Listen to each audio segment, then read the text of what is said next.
ये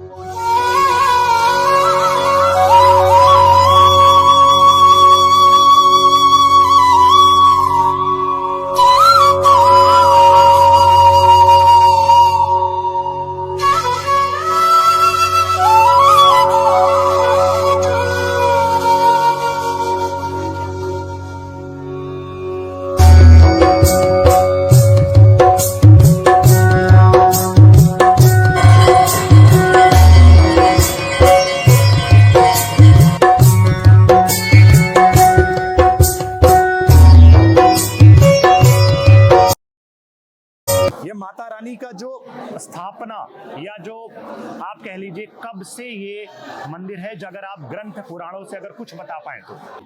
एक चीज कहते हैं त्रिदेवी, ये त्रिदेवी का स्वरूप की विशेषता है, कैसे, क्या आप बता सकते हैं उसमें? बलि प्रथा है माँ काली के नाम से, जी जी, माँ विंध्यवासिनी के नाम से संपूर्ण दान है। जय माँ विंध्यवासिनी। मैं हूँ अनिल कुमार साधक और आज हम हैं एक ऐसे पवित्र स्थान पे जो शक्तिपीठ कहलाता है, और मैं आज की ये चर्चा अपनी वाणी माता रानी के चरणों में समर्पित करता हूँ। और माँ मुझे इतनी सद्बुद्धि दे, इतनी मेरी वाणी को पवित्र करे कि मैं इस जगह के जो भक्ति है, जो श्रद्धा है, वो जन जन तक पहुंचाने का कष्ट करूं। मेरे साथ हैं यहाँ के पुरोहित, यहाँ के पंडा विश्वनाथ पांडे जी। बहुत बहुत स्वागत है हमारे पॉडकास्ट में, और इस चर्चा को हम आज आगे बढ़ाएंगे और हमारा प्रयास रहेगा यहाँ की धार्मिक महत्व, यहाँ का माता की महिमा जन जन तक पहुँचे। तो हमारा जो पहला सवाल है जो मैं जानना चाहता हूँ कि ये माता रानी का जो स्थापना या जो आप कह लीजिए कब से ये मंदिर है, जो अगर आप ग्रंथ पुराणों से अगर कुछ बता पाए तो। आपके सभी चैनल को मेरा प्रणाम। हमारे पुराणों में यही कहा गया है कि ब्रह्मा के पुत्र मनु स्वयंभू, उन्होंने जो मूर्ति बनाई थी वो माता विंध्यवासिनी के रूप में बनाई थी। तो सर्वप्रथम उनका पूजन मनु ने ही किया था।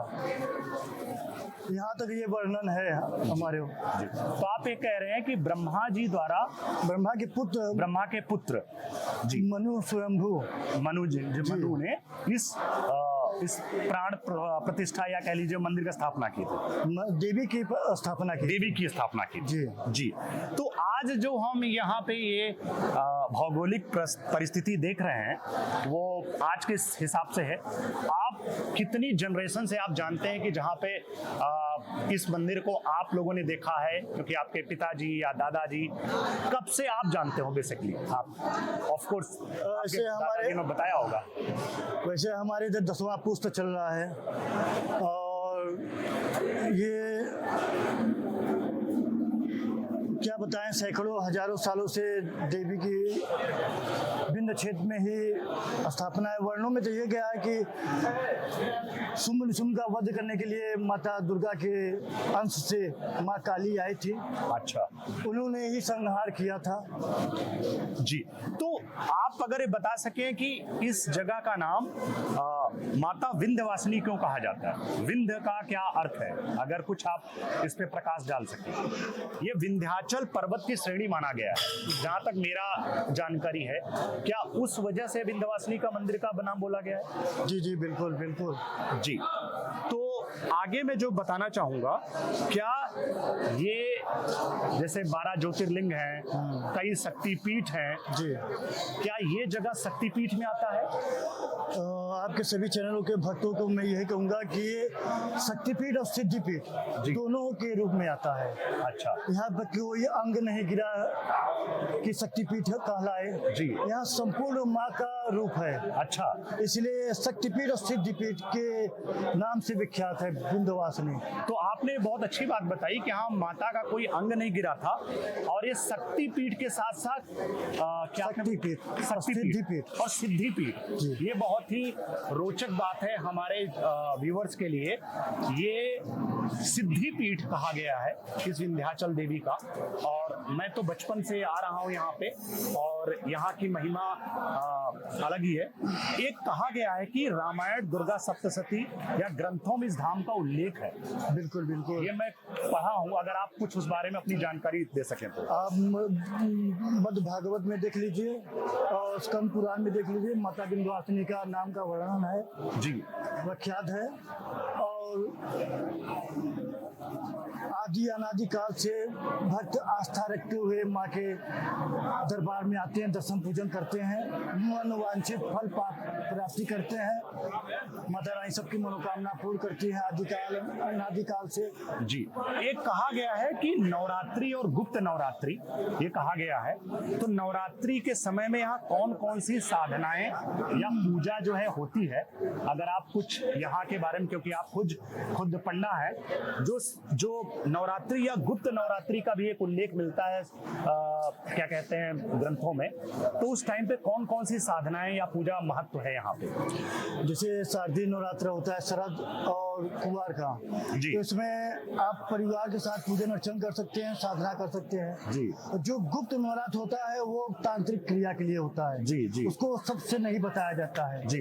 वो प्राची और आचार्य के मध्य में ही बात रहता है कि हम किसी यजमान के नाम से अनुष्ठान कर रहे हैं तांत्रिक क्रिया, तो वो सबसे चर्चा नहीं किया जाता है, वो गुप्त रखा जाता है।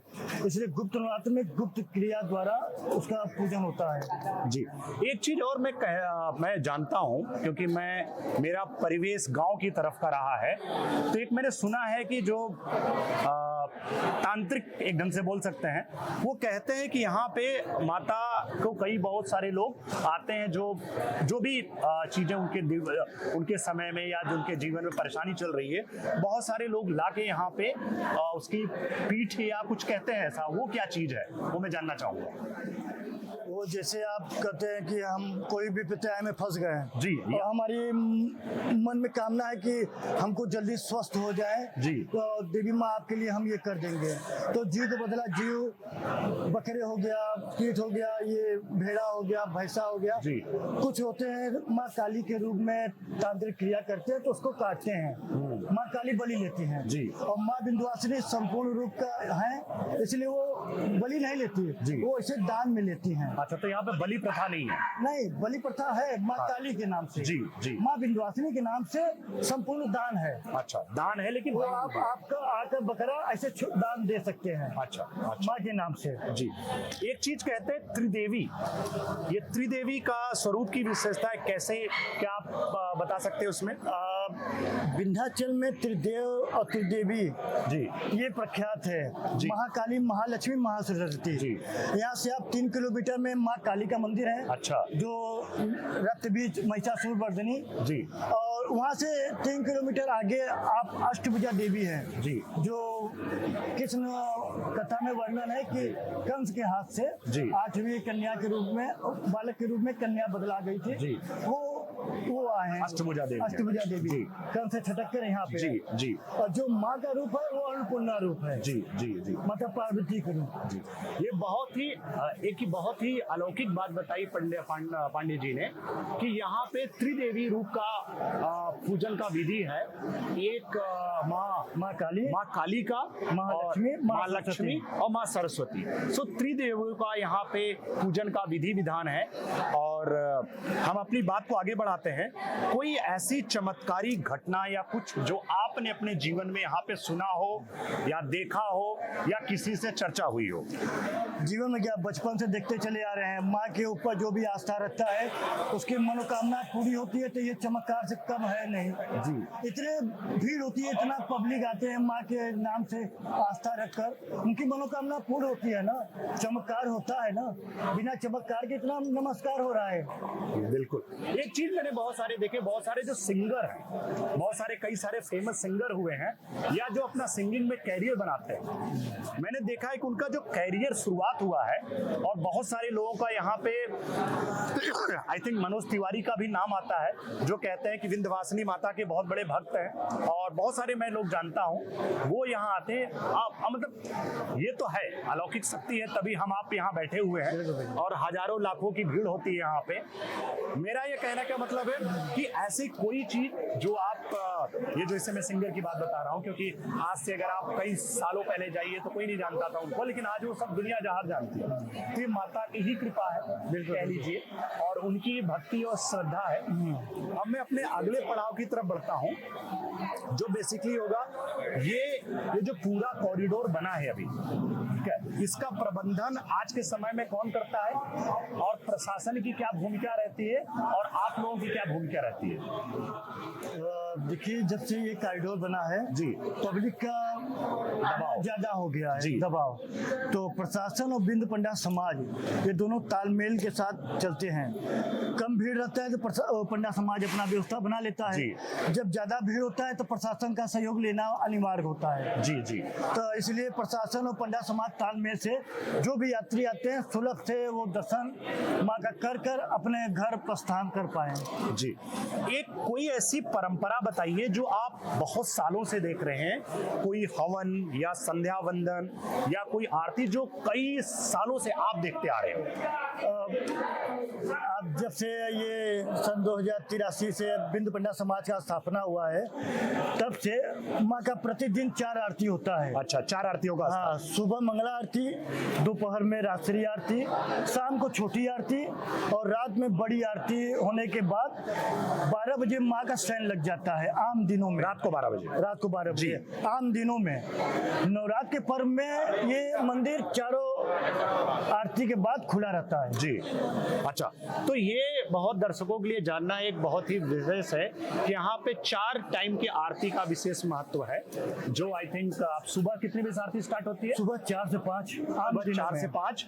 दूसरी आरती 12 से 1:30। 12 से 1:30। तीसरी 7:15 से 8:15। जी, और रात्रि को? रात्रि का रात को 9:30 से 10:30। अच्छा, 10:30 बजे अंतिम आरती, और मंदिर बंद होने का टाइम जो है 12 बजे रात को। मंदिर बंद होने के लिए सिर्फ 1 घंटा लगता है। जी, 1 घंटे में आपको आरती पूजन श्रृंगार हो जाता है। जी जी जी जी। तो रात्रि में मंदिर कब से दर्शकों के लिए या शरणार्थियों के लिए या भक्तों के लिए बंद हो जाता है दर्शन? रात में 12 बजे मंदिर बंद हो जाता है जी। सुबह फिर 5 बजे खुलता है जी, तब यात्री दर्शन करते हैं। क्या यहाँ जो कॉरिडोर है या पंडा समाज की तरफ से कोई अन्य क्षेत्र या निःशुल्क सेवाएं जो चलती हैं जो कि श्रद्धालुओं या किसी के लिए भी हो? इसका जवाब हम यही कहेंगे कि हमारे जो भी तीर्थ यात्री हैं जी, समय समय पर माँ का श्रृंगार करवाते हैं, भंडारा करवाते हैं जी, और भोग प्रसाद बटता है जी। प्रशासन की तरफ से व्यवस्था हम नहीं बता सकते जी, लेकिन हमारे तरफ से व्यवस्था होता है। जी जी जी। और आप कितने वर्षों से यहाँ पे हैं माता की सेवा में? अब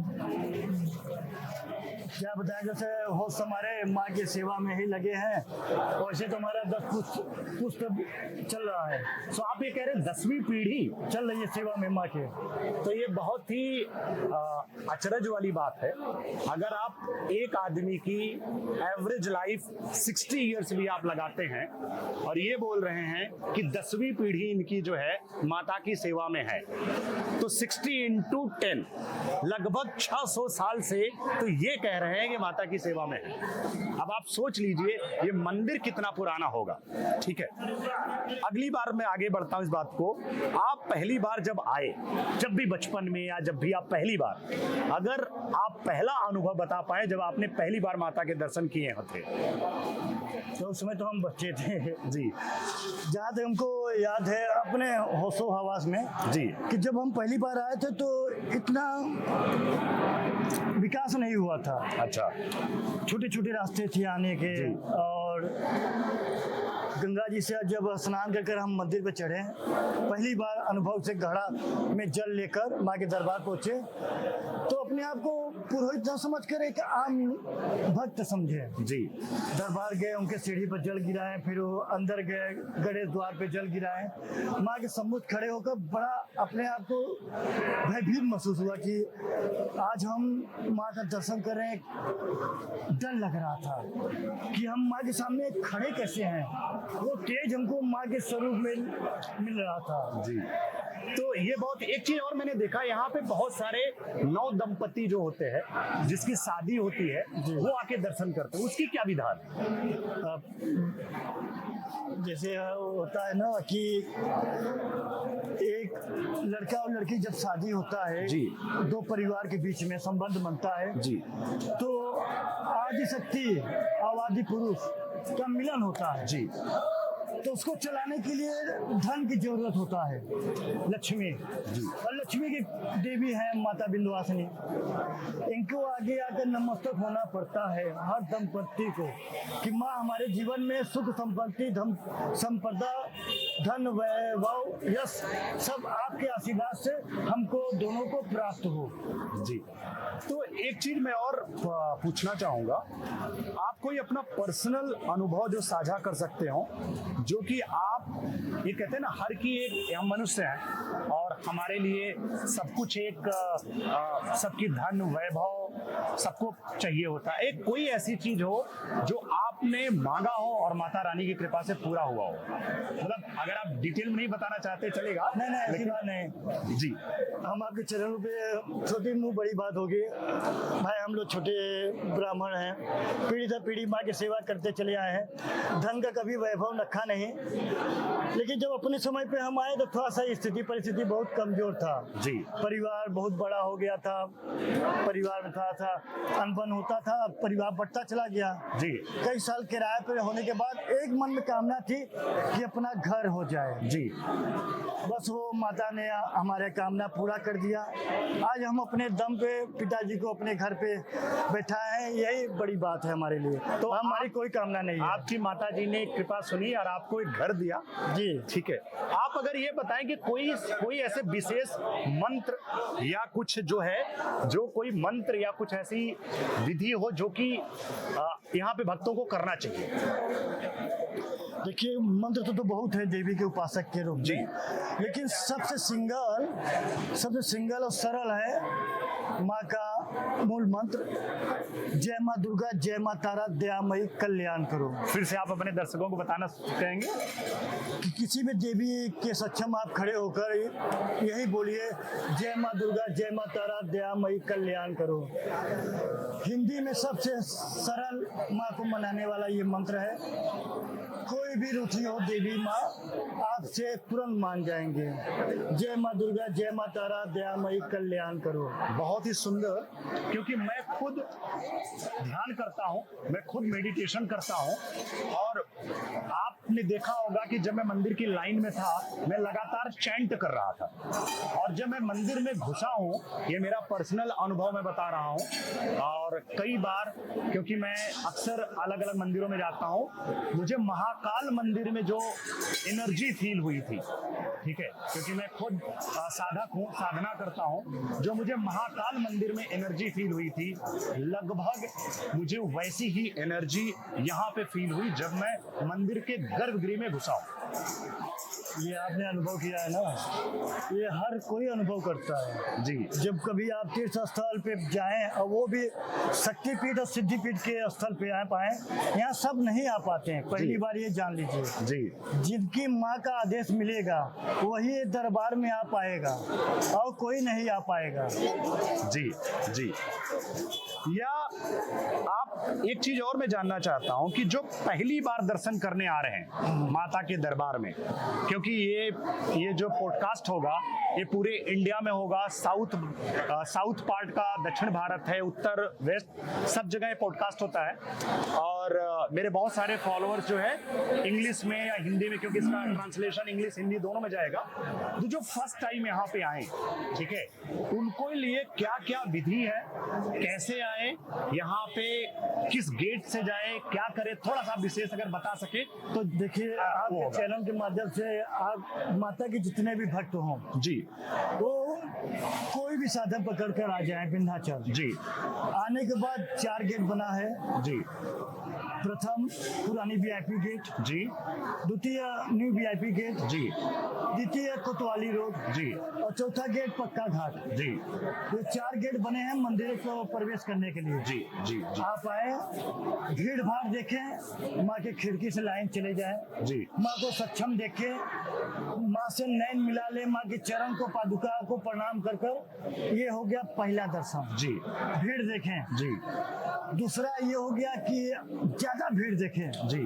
तो माँ का झंडा देख ले, अच्छा, पताका जो बोलते हैं। पटाखा जी माँ के सीढ़ी पे मस्तक कर कर माँ को पटाखा को प्रणाम कर ले। जी अगर सामर्थ्य नहीं है भीड़ में हमको घुसने का, जी जी, समझ तो गया। ये दोनों दर्शन कर कर वापस आ जाए। जी, ये मैंने कहीं सुना था और बहुत ही अच्छी बात बताई आपने कि अगर किसी कारणवश आप किसी भी मंदिर में जा रहे हैं और अगर आपको दर्शन नहीं हो पा रहे हैं, अगर आप शिखर दर्शन कर लेते हैं तो आपके दर्शन वही दर्शन मान्यता होती है जो कि आप अंदर दर्शन करते हैं। किसी कारणवश या कभी भी आपको ऐसा लगता है कि आप दर्शन नहीं कर पा रहे हैं तो मन में उदास मत हो, शिखर दर्शन करें, अपनी आत्मा में माँ के दर्शन करने की कोशिश करें, वही दर्शन आपको प्राप्त होगा, वही फल प्राप्त होगा। अब हम अपने ये क्वेश्चन की सीरीज में आखिरी पड़ाव पे पहुंचे हैं, तो हम जानना चाहेंगे कि आज का जो समाज है, ठीक है, आज की बहुत सारी जो है इसमें महिलाओं को, क्योंकि अपना जो क्या कहते हैं धर्म सिखाता है शिव और शक्ति, ठीक है, शक्ति मतलब आज के टाइम पर अगर देखा जाए तो महिलाओं का शक्ति के रूप में देखा गया और हमेशा पूजन हुआ है। और यहाँ के माता जी का जो दरबार है, साक्षात माता जी है, इससे अब समाज को क्या सीखने की जरूरत है? समाज को कोई नहीं सिखा सकता। समाज जब चलता है तो वो अपना देखता है जी। और ये धर्म का आस्था केंद्र है माँ का। यहाँ पे जो आएगा वो धर्म के साथ चलेगा जी, धर्म के रास्ते पे, अपने रास्ते पे नहीं चलेगा जी। जो लाइन बना है उस लाइन से जाएगा, दर्शन करेगा। अब माँ के सक्षम आने के बाद समाज में ये स्त्री शक्ति का रूप होता है जी। और हमारे समाज में स्त्री का दर्जा बहुत महत्वपूर्ण है। जी। एक माँ के रूप में, एक बहन के रूप में, एक बेटी के रूप में, एक पत्नी के रूप में। जी। पत्नी के रूप में वो घर गृहस्थी चलाती हैं, 56 भोग बनाती हैं जी। कि अपने परिवार को, अगर आदमी बाहर काम कर रहा है तो जब थक मर कर आए घर पे जी। तो उसको चाय नाश्ता भोजन हर प्रकार की चीज से उसको संतुष्ट करे। जब ये संतुष्ट रहेगा तो ये सब संतुष्ट रहेगा जी। स्त्री धर्म ये है।